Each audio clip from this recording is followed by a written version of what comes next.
साहब से। तो समिति साहब से मिला रहे हैं। स्वागत है आपका समिति साहब। आप सबों का शुक्रिया। आपका चैनल मैकल न्यूज इंडिया का शुक्रिया अदा करते हैं। सर, सबसे पहले आप हमारे पब्लिक को बता दीजिए कि कितने वोटों से जीते हैं और जीतने के बाद क्या हौसला, क्या रंग लाए हैं, आपके अंदर क्या खुशी महसूस हो रहा है? बहुत खुशी महसूस हो रहा है।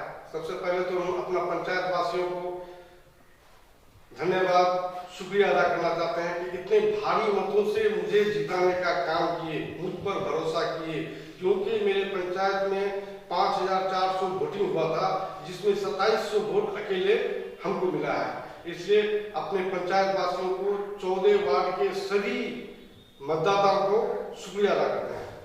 सर, सबसे पहला मुद्दा आपसे मैं ये पूछूंगा कि आप जीत करके आए हैं, बहुत ही खुशी हुई है। तो बात करते हैं आज उसके बारे में, जहां तक कि काम रुकावट है। हमारे पंचायत में बहुत सारे काम रुके हुए हैं और जैसे कि देख रहे हैं राशन कार्ड वगैरह ये सब रुके हुए हैं। क्या आप इसके बारे में क्या कहना चाहते हैं? जी, इस संबंध में जितने भी काम पेंडिंग काम है सबको हम सुचारू रूप से चालू करवाने का काम करेंगे।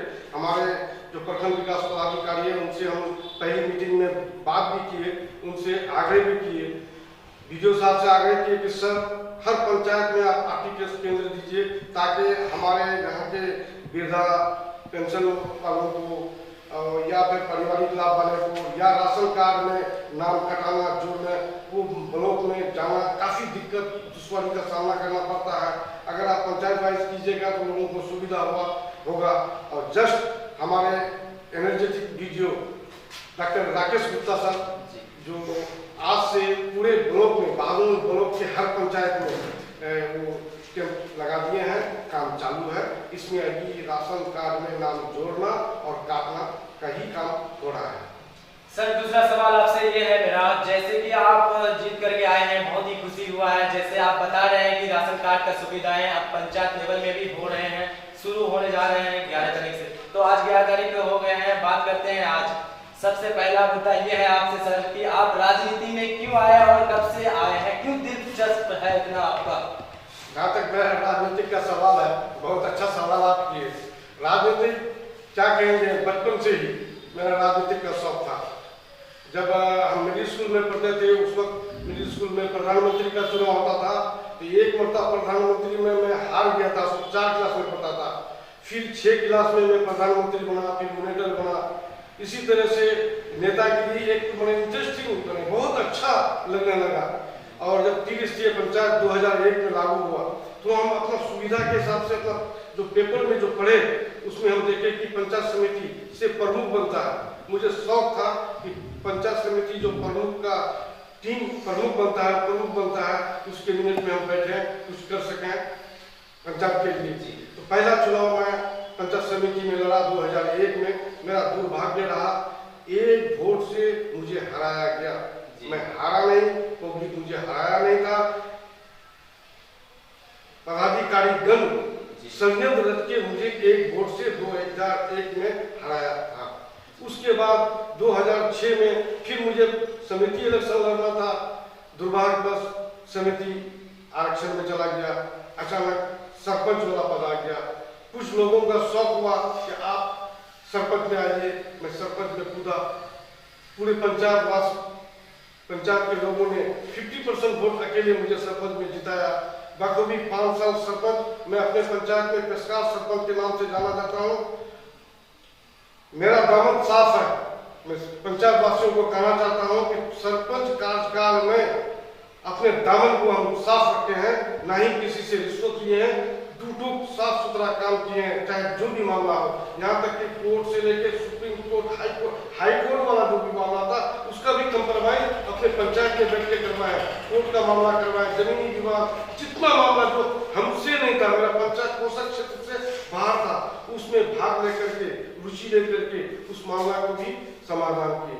5 साल के बाद 11 में फिर हम अपना पोर्टफोलियो बदल करके मुखिया में आए। मुखिया में हम हार जाते हैं।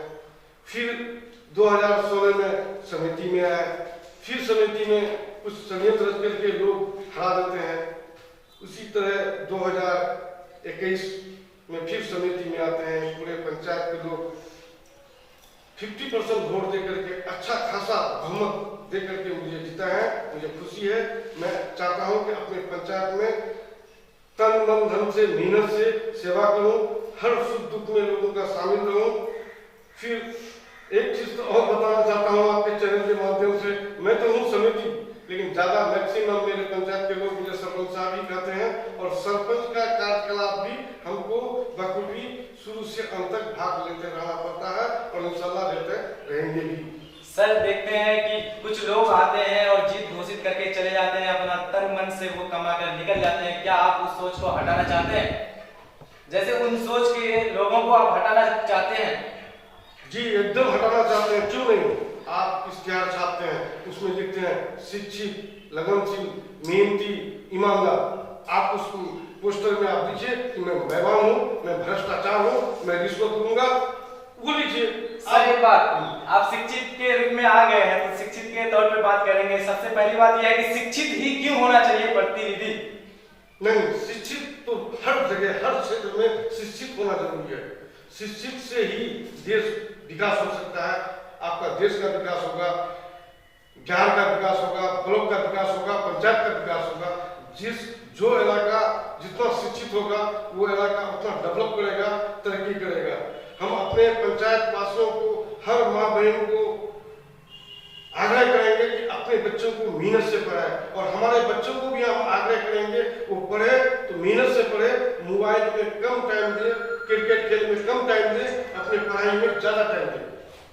जी रहा सवाल आपसे शिक्षित के बारे में। शिक्षित के बारे में तो आप बता ही दिए। बात करते हैं आज नली और गली के बारे में, नल और जल के बारे में, स्ट्रीट लाइट के बारे में। पंचायत का काम कहीं ना कहीं फंसे हुए हैं, रुके हुए हैं। आज उन पंचायत के बारे में, उन कामों के बारे में बात करते हैं। जैसे कि देख रहे हैं महेश पंचायत में बहुत सारे काम रुके हुए हैं, तो इस काम का अंजाम दे पाएंगे आप? कितने दिन में कितना समय लगेंगे हमारे पब्लिक को, क्या कहते हैं? देखिए, जहाँ तक सवाल है नल का बारे में बोले, कहीं नल है तो जल नहीं, जल है तो नल नहीं, इसका व्यवस्था एकदम नकारात्मक है। मेरे पंचायत में सही काम जल नल का नहीं हुआ है। इसका जिम्मा हम तो सर प्रशासन को लेंगे। जो प्रशासन के लोग हैं, संबंधित जो इसके जुड़े हुए हैं, इसमें हमारे जनप्रतिनिधि नहीं है। ना हमारे पूर्व में मुखिया साहब थे, या अभी प्रोजेक्ट में मुखिया साहब है, ना मेंबर साहब पहले थे, अभी हैं। कुछ नहीं हुआ है, कहीं नहीं। मेरे महेश बतना पंचायत अंतर्गत महेश बतना गाँव में 4 वार्ड है, अब तक उसका कोई पानी कोई लाभ पहुंचा ही नहीं है। उसका कोई व्यवस्था सही नहीं है। जहाँ तक आप सवाल किए नली वाला काम या रोड वाला काम अब चालू होने जा रहा है। इंशाल्लाह हमारा कोशिश रहेगा। कुछ तो मामला था बीपीआरओ और बीडीओ वाला मामला फंसा हुआ था, जिसकी वजह से डोंगर वगैरह का मामला था, प्रशासनिक स्वीकृति वाला मामला था। मेरा पंचायत समिति में प्रशासनिक स्वीकृति कौन देगा, वो क्लियरेंस होके आ गया है। हमारे प्रशासनिक स्वीकृति प्रखंड विकास पदाधिकारी मुझे ही देंगे। ये आने के बाद एमएलसी का वोट का मामला था। एमएलसी 4 तारीख को वोट हुआ, 7 तारीख को उसका गिनती हुआ। अब सारा प्रक्रिया खत्म हो गया है। इंशाल्लाह बहुत जल्द मेरे पंचायत में विकास का बहुत तेजी से काम शुरू होगा। ईमानदारी के साथ मेरा अपना यह है कि ईमानदारी के साथ पंचायत के मुखिया मेंबर से मिलके, सबों से मिलके हर जगह बेहतर से बेहतर काम कराने